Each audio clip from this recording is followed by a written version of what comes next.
তোকে বাঁচতে দেব না, থাকতে দেব।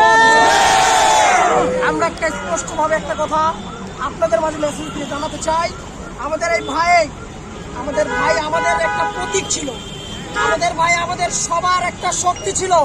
আমার এই ভাইকে যারা কেড়ে নিছে, দিল্লির দালালেরা, দিল্লির পরশক্তিরা আমার ভাইরা যারা কেড়ে নিছে, তাদেরকে আলটিমেটাম দিতে চাই, এই বাংলার জমিনে আজ নয়তো কাল তোমাদের বিচার হবেই হবে ইনশাআল্লাহ।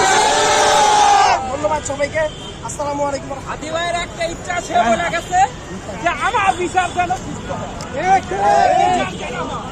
বলে গেছে আমি মারা যেতে পারি, কিন্তু আমি যেন শেষ ইচ্ছা যে আমি যেন আমার বিচার যেন সুস্থ হয়। আমাদের উচিত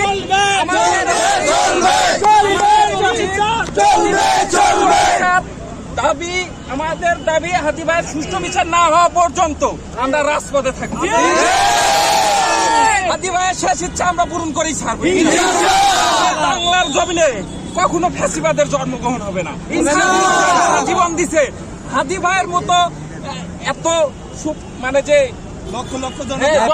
আমার মতো যুবক, আমি কখনো রাজনীতি পছন্দ করতাম না, কিন্তু হাদি ভাইয়ের মতো মানে যে এই নেতা দেখে আমি আসছি এই রাজনীতির মাঠে।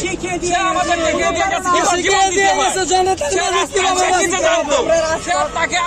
তাকে 3 দিন আগে বলা হয়েছে যে তার 10টা নাম্বারে ফোন আসছে হুমকি স্বরূপ। সে বলছে আপনারা যদি সুস্থ মস্তিষ্কের কোনো মানুষ এই ফোনগুলা দেখেন যে আমাকে কি রকম হুমকি দেওয়া হয়েছে, সে সেন্সলেস হয়ে যাবে।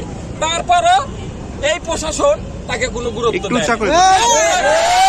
আপনারা দেখলাম হাসনাত আব্দুল্লাহ ভাই, সে একা একা হেঁটে যেতেছে, ছাত্র জনতা তার পিছে পিছে, মানে যে উনি জানতো না যে এইখানে এনারা আছে।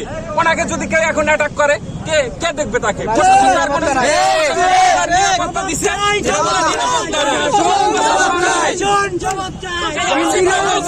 ওনাকে আমরা খুব বিশ্বাস করতাম, কিন্তু ওনার কার্যক্রম এখন আমাদের কাছে আর ভালো লাগে না। আমাদের মনে হয় যে আসিফ নজরুল স্যার এখন আর এই জনতার সাথে নেই, উনি নিজের মতো করে